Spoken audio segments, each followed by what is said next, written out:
జై శ్రీమన్నారాయణ.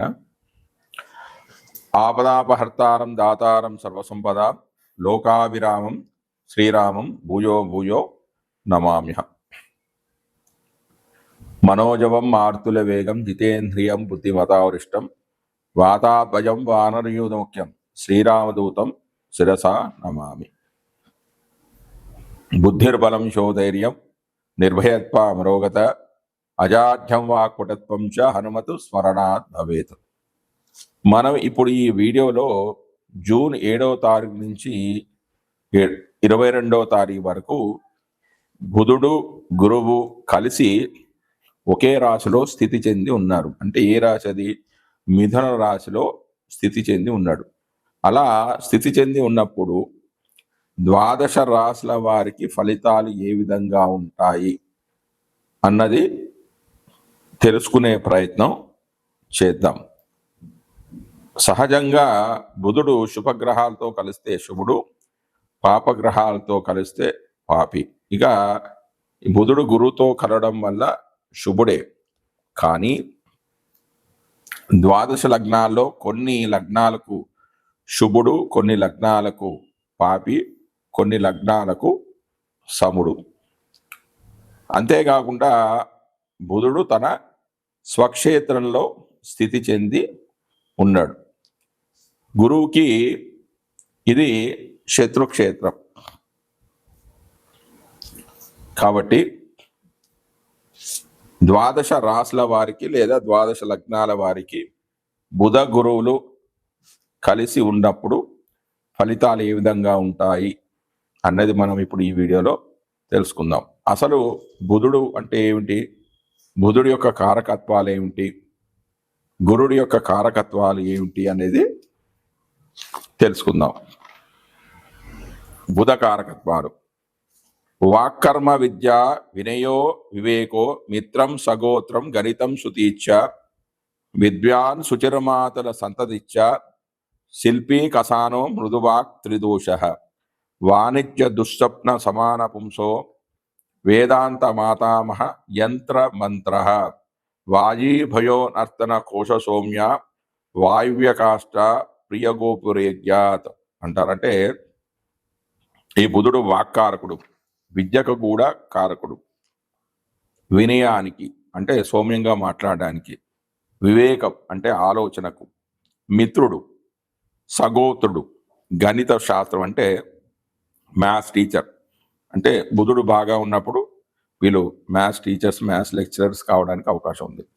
వేదం, పాండిత్యం, పవిత్రత, మేనమామ, సంతానము, శిల్పి, కళాకారుడు, బంగారం మొదలైనవి గిట్టు పెట్టడము, మెత్తని మాట, వాత పిత్త కఫ సమప్రకృతి, వ్యాపారానికి కూడా కారకుడు బుధుడు, దుస్వప్నము, శాంతి, నపుంసకుడు, వేదాంతము, మాతామహుడు అంటే తల్లి యొక్క తండ్రి, యంత్రాలు, మంత్రాలు, గుర్రము, భయము, నృత్యము, కోశాగారము, సౌమ్యత, వాయుమందు ప్రీతి, గోపురాలు బుధ కారకత్వానికి చెందినవిగా చెప్తారు.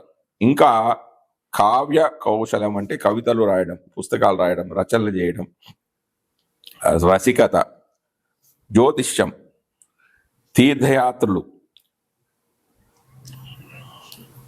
నాభి, ఆంధ్ర భాషా జ్ఞానం అంటే తెలుగు భాష మీద పరిజ్ఞానం, పక్షి భాషాది జ్ఞానం మొదలైనవి ఉత్తర కాలామృతంలో విశేషంగా చెప్పడం జరిగింది. ఈ కారకత్వాల మీద బుధుడి యొక్క ఆధిపత్యం అనేది ఉంటుంది.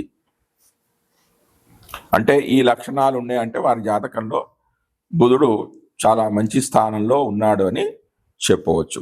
ఇక గురువు యొక్క కారకత్వాలు: సంతాన సౌఖ్యం, వటనే పటుత్వం, శరీర పుష్ఠీర్ద వినంతనూజ, జ్ఞానం మతిస్తంత్ర విచార భూప, వినోద వేదార్థ విదోంగ వీర్యం, తురంగ సౌఖ్యం, స్వగురు స్వకర్మ సింహాసనం, గోరద వృద్ధ విప్ర, శమీకరాభూషణ సత్యమేదో, మీమాంస తీర్థాని యశ సురేఖ్యాత్ అన్నారు.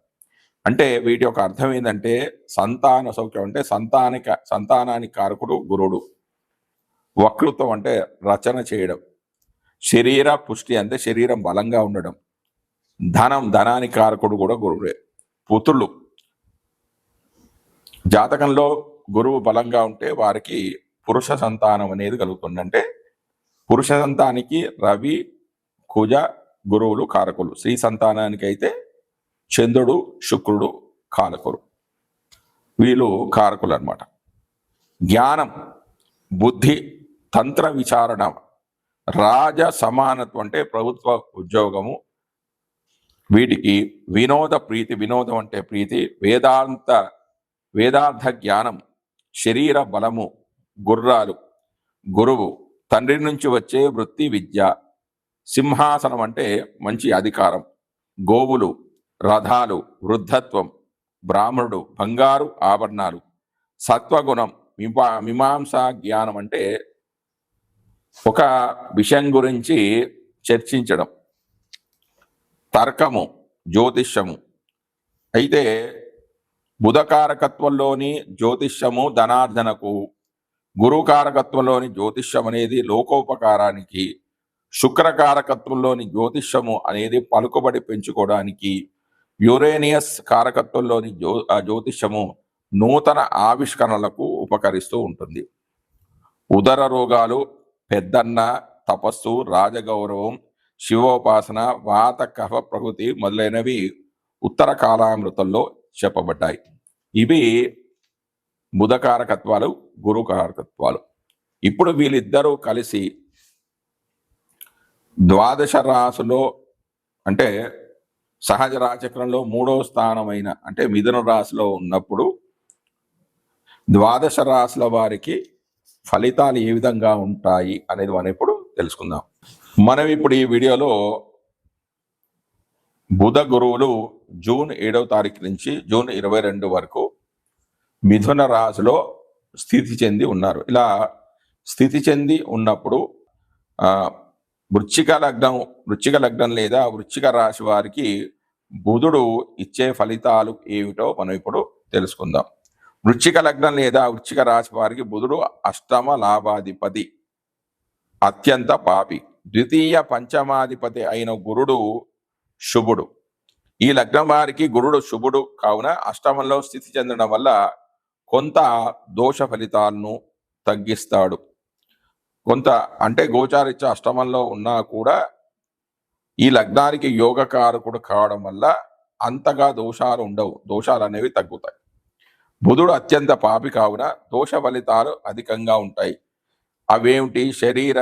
శరీర వ్యాధి, హృదయ తాపము, మానసిక ఆందోళనను, భీతి, స్వల్ప భోజనము, అబద్ధాలు చెప్పడము, శరీరపు కాంతి అనేది తగ్గిపోవడము, గాంభీర్యత అనేది తగ్గిపోవడం, కఠినంగా మాట్లాడడము, ప్రయాణాల్లో కష్టాలు అనేవి కలుగుతాయి. ధన నష్టము, చెడు వార్తలు వినడం, దుర్వార్త శ్రవణం అంటే చెడు వార్తలు వినడం, బంధువులకు మిత్రులకు ఆపదలు వచ్చినట్లుగా వార్తలు వినడము, జరిమానాలు, పెనాల్టీసు, అపరాధ రుసుము కట్టవలసి రావడం వంటివి జరగవచ్చును. జై శివనారాయణ. జాతకంలో అంటే లగ్నాది కానీ గోచార వచాత్ కానీ బుధుడు దుస్థానంలో కానీ నీచస్థానంలో కానీ ఉన్నప్పుడు బుధగ్రహ జనిత దోష నివారణ కోసం ఈ కింద చెప్పిన వస్తువులు శ్రేయస్కరమైన అంటే వీటిని దానం చేస్తే మంచి ఫలితాలు అనేవి వస్తాయి. అవేంటి? రత్నము, బంగారము, పచ్చ, దీనే మరకతం అని అంటారు. పచ్చని వస్త్రము, కంచుతో తయారు చేయబడిన పాత్ర, ఏనుగు దంతము, పగడము, పెసరు, సర్వ పుష్పాలు అంటే అన్ని రకాల పువ్వులు, కర్పూరం, వివిధ ఫలాలు, తులసి చెట్లు, షడ్షోపేతమైన భోజనము, ముతక పంచదార, ఈ వస్తువులను బుధవారం ఉదయము బ్రాహ్మణులకు దానం చేయాలి. శక్తానుసారంగా కొన్ని వారాలు ఇందులో కొన్ని వస్తువులైనను దానం అనేది చేయవచ్చు. ఈ వస్తువులే కాకుండా నీళ్లలో ఆవు పేడ, అక్షతలు, పండ్లు, తేనె కలిపి సువర్ణ అంగుళీకము అంటే బంగారపు ఉంగరము మరియు ముత్యపుటు ఉంగరము చేతికి ధరించి ఆ చేతితో ఆ జలం అంతటినీ బాగా కలిపి, అంటే ఆవు పేడను తక్కువ మోతాదులో వేయాలి. ఆ నీటిని కాచి అంటే వేడి చేసి ఆ నీటితో స్నానం చేయటం వలన బుధుని ద్వారా జనించిన బాధలకు సత్వరం ఉపశమనం అనేది లభిస్తుంది. అంటే బుధుడు యొక్క దోషాలు అనేవి తొలగిపోతాయి. దాని తర్వాత గురుడు యొక్క పరిహారం. గురువునికి సంబంధించిన దానం చేయవలసిన వస్తువులు ఈ దిగువ తెలుపబడ్డాయి. ఈ విధంగా ఉన్నాయి. పుష్యరాగం అంటే కనక పుష్యరాగము, బంగారము, భూమి, ఉప్పు, పంచదార, పసుపు, నెయ్యి, శనగలు మొదలైనవి, మరియు చిత్రాన్నం అంటే పులిహోర, తేనె, గొడుగు, పుస్తకము, పసుపు వస్తువు, పసుపు రంగు పువ్వులు, పసుపు రంగు పండు, కంచు పాత్ర మొదలైన వాటిని గురువారం నాడు ప్రాతకాలంలో బ్రాహ్మణులకు దానం చేయవలను. ఈ విధంగా శక్తానుసారం కొన్ని పర్యాయాలు దానం చేసినట్లయితే గురుగ్రహ శాంతి అనేది కలుగుతూ ఉంటుంది. స్థాన విధి.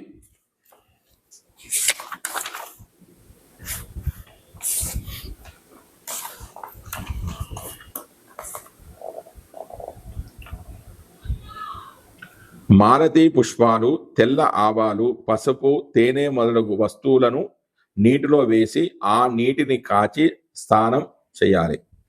ఇంకా గురుగ్రహ శాంతి కొరకు ఫల వృక్షాలను నాటించుట మరియు పండ్లను విరివిగా దానం చేయడము వలన కూడా విశేషంగా ఉపయుక్తకరంగా ఉంటుంది. ఇంకా హోమంలో ఏం చెప్పారంటే బుధగ్రహ హోమం, అపమార్గం అంటే ఉత్తరేణి సమిధలతో హోమం చేసినా కూడా బుధుడు శాంతిస్తాడు. గురుగ్రహ హోమం అంటే పిప్పల అంటే రావి సమిధలతో హోమం చేసినా కూడా గురు దోషాలు అనేవి తొలగిపోతాయి. ఇంతేకాకుండా జ్యోతిర్విద్య భరణంలో కొన్ని శాంతి పరిహారాలు చెప్పడం జరిగింది. అవేమిటంటే